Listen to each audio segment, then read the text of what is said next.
आकाशवाणी गोरखपुर से प्रादेशिक समाचार।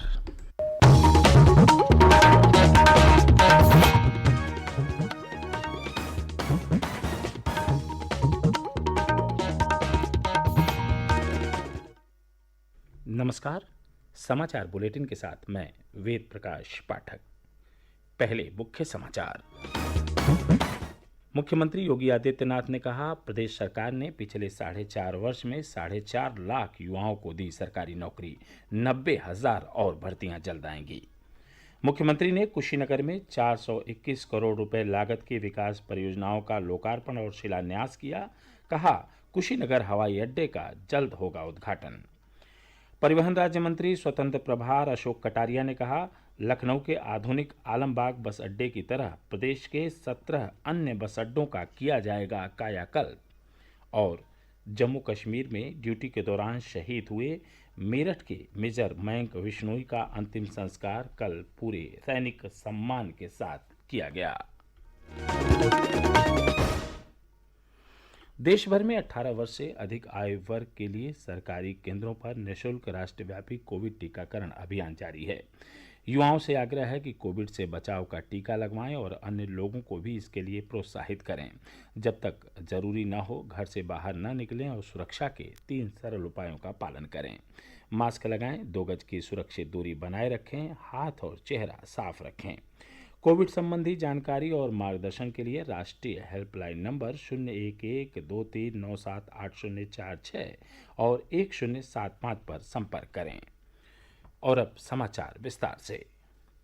मुख्यमंत्री योगी आदित्यनाथ ने कहा है कि प्रदेश सरकार ने पिछले 4.5 वर्ष में 4.5 लाख युवाओं को सरकारी नौकरी दी है। उन्होंने कहा कि 90,000 और भर्तियां आने वाली हैं। मुख्यमंत्री कल संत कबीर नगर में नवनिर्मित जिला कारागार के लोकार्पण सहित 245 करोड़ रुपए लागत की विकास परियोजनाओं का लोकार्पण और शिलान्यास कर रहे थे। इस अवसर पर श्री योगी ने मुख्यमंत्री बाल सेवा योजना, सामूहिक विवाह योजना एवं शादी अनुदान योजना, विश्वकर्मा श्रम सम्मान योजना सहित अन्य योजनाओं के लाभार्थियों के सम्मान कार्यक्रम को भी संबोधित किया। उन्होंने कोरोना से जान गंवाने वाले सरकारी कर्मचारियों के आश्रितों को नियुक्ति पत्र भी वितरित किए। मुख्यमंत्री ने कहा कि प्रदेश में प्रतियोगी परीक्षाओं का आयोजन निष्पक्षता और पारदर्शिता के साथ किया जा रहा है। उन्होंने कहा कि आज प्रदेश की 30,000 महिला पुलिस अधिकारी और महिला आरक्षी मिशन शक्ति से जुड़कर राज्य की बेटियों और महिलाओं की सुरक्षा सुनिश्चित कर रही हैं।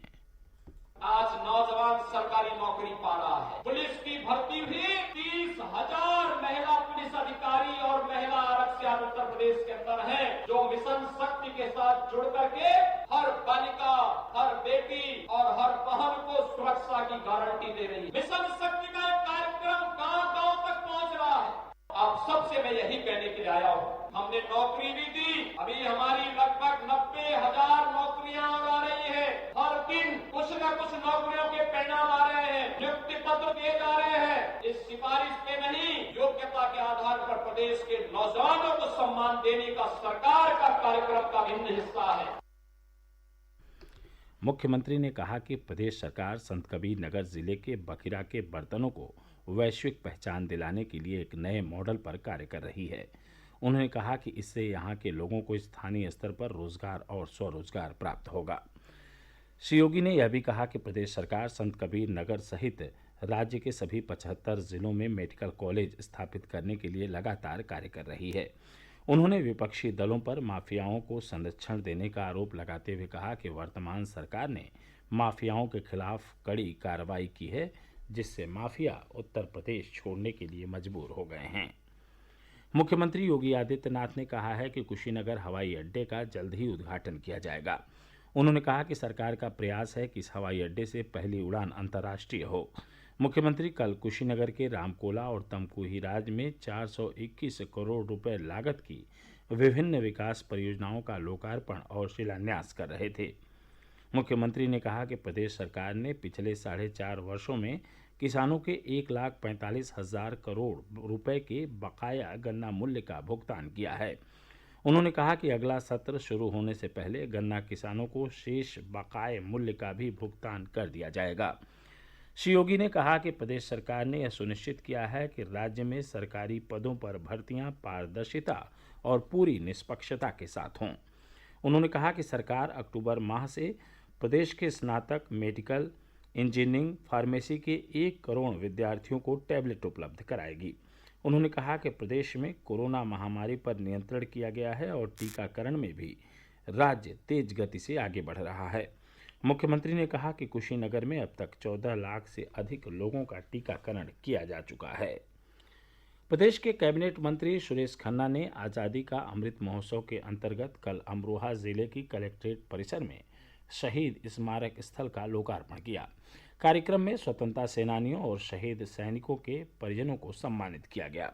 इस अवसर पर श्री खन्ना ने कहा कि आज़ादी के मतवालों का स्मरण हमेशा आज़ादी के मूल्यों की पहचान कराता रहेगा। इस अवसर पर अमृत महोत्सव के अंतर्गत आयोजित की गई चित्रकला और निबंध प्रतियोगिताओं के विजेताओं को पुरस्कृत भी किया गया।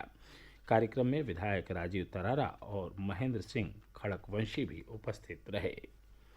ये समाचार आप आकाशवाणी गोरखपुर से सुन रहे हैं। यह समाचार बुलेटिन हमारे YouTube channel AIR news Gorakhpur और ट्विटर हैंडल AIR न्यूज़_GKP पर भी उपलब्ध है। प्रदेश सरकार के परिवहन राज्य मंत्री स्वतंत्र प्रभार अशोक कटारिया ने कल कानपुर में परिवहन निगम और कानपुर मंडल के अधिकारियों के साथ विभागीय कार्यों की प्रगति की समीक्षा की। उन्होंने कहा कि परिवहन विभाग लखनऊ के आधुनिक आलमबाग बस अड्डे की तरह प्रदेश के 17 अन्य बस अड्डों का कायाकल्प करेगा। उन्होंने कहा कि परिवहन विभाग ने कोरोना महामारी के समय बड़ी संख्या में कामगारों को उनके घरों तक पहुंचाने का सराहनीय कार्य किया है। उन्होंने कहा कि पूरे संक्रमण काल में परिवहन विभाग की बसें लगातार चलती रहीं। परिवहन विभाग में बहुत कुछ नया होने जा रहा है। अभी 17 बस अड्डे PPP मोड पर उत्तर प्रदेश में बनने वाले हैं। जैसे आलमबाग बस अड्डा बना है वैसे ही ये बनने वाले हैं। परिवहन विभाग ने कोरोना काल में सर्वाधिक काम किया है। लगभग 32 32.5 लाख कामगारों को उनके घरों तक पहुंचाने का काम किया। कोरोना काल में हमारी बसें लगातार चलती रहीं।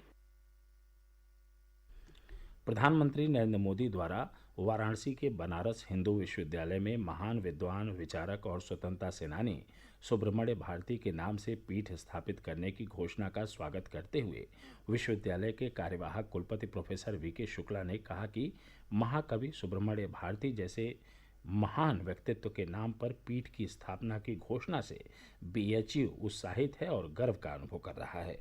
उन्होंने कहा कि सुब्रमण्य भारती पीठ से युवा पीढ़ी को इस महाकवि के दर्शन, विचारों और राष्ट्र प्रेम के भावों से प्रेरणा मिलेगी। जम्मू कश्मीर में ड्यूटी के दौरान शहीद हुए मेरठ जिले के मेजर मयंक विश्नोई का अंतिम संस्कार कल मेरठ में पूरे सैनिक सम्मान के साथ किया गया। उनकी अंतिम यात्रा में श्रद्धांजलि देने के लिए बड़ी संख्या में लोग शामिल हुए। सांसद राजेंद्र अग्रवाल, कैंट विधायक सत्यप्रकाश अग्रवाल, कौशल विकास मंत्री कपिल देव, जिलाधिकारी, वरिष्ठ पुलिस अधीक्षक सहित सैन्य अधिकारियों ने भी शहीद मेजर मयंक को श्रद्धांजलि दी। इससे पूर्व मुख्यमंत्री योगी आदित्यनाथ ने शहीद मेजर मयंक विश्नोई के परिजन को 50 लाख रुपए की आर्थिक सहायता देने की घोषणा की। कल लखनऊ में मेजर विश्नोई को श्रद्धांजलि अर्पित करते हुए मुख्यमंत्री ने कहा कि राज्य सरकार उनके परिवार को हर संभव सहायता उपलब्ध कराएगी। केंद्रीय युवा मामले और खेल मंत्रालय ने राष्ट्रव्यापी फिट इंडिया क्विज के लिए पहले 2 लाख स्कूली छात्रों के लिए निःशुल्क पंजीकरण की घोषणा की है। मंत्रालय ने बताया कि 1 लाख स्कूलों द्वारा नामांकित पहले 2 लाख छात्रों का अब पहले से लागू 225 रुपये की भागीदारी शुल्क के बजाय क्विज के लिए मुफ्त पंजीकरण किया जा सकता है। इसके अंतर्गत प्रत्येक विद्यालय पहले आओ पहले पाओ के आधार पर अधिकतम 2 छात्रों को क्विज के लिए निःशुल्क नामांकित कर सकता है। केंद्रीय युवा मामले एवं खेल मंत्री अनुराग सिंह ठाकुर ने स्कूली बच्चों में फिटनेस और खेल के प्रति जागरूकता बढ़ाने के उद्देश्य से शुल्क माफ करने के संबंध में इस निर्णय की घोषणा की। मेडिकल स्नातक पाठ्यक्रमों में प्रवेश के लिए पात्रता और प्रवेश परीक्षा नेट कोविड संबंधी नियमों का अनुपालन करते हुए कल संपन्न हुई।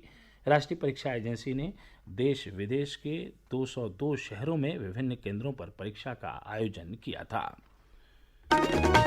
और अंत में इस बुलेटिन के प्रमुख समाचार एक बार फिर। मुख्यमंत्री योगी आदित्यनाथ ने कहा, प्रदेश सरकार ने पिछले 4.5 वर्ष में 4.5 लाख युवाओं को दी सरकारी नौकरी, 90,000 और भर्तियां जल्द आएंगी। मुख्यमंत्री ने कुशीनगर में 421 करोड़ रुपए लागत की विकास परियोजनाओं का लोकार्पण और शिलान्यास किया। कहा, कुशीनगर हवाई अड्डे का जल्द होगा उद्घाटन। परिवहन राज्य मंत्री स्वतंत्र प्रभार अशोक कटारिया ने कहा, लखनऊ के आधुनिक आलमबाग बस अड्डे की तरह प्रदेश के 17 अन्य बस अड्डों का किया जाएगा कायाकल्प। और जम्मू कश्मीर में ड्यूटी के दौरान शहीद हुए मेरठ के मेजर मयंक विश्नोई का अंतिम संस्कार कल पूरे सैनिक सम्मान के साथ किया गया। इसके साथ ही प्रादेशिक समाचारों का यह बुलेटिन समाप्त हुआ। नमस्कार।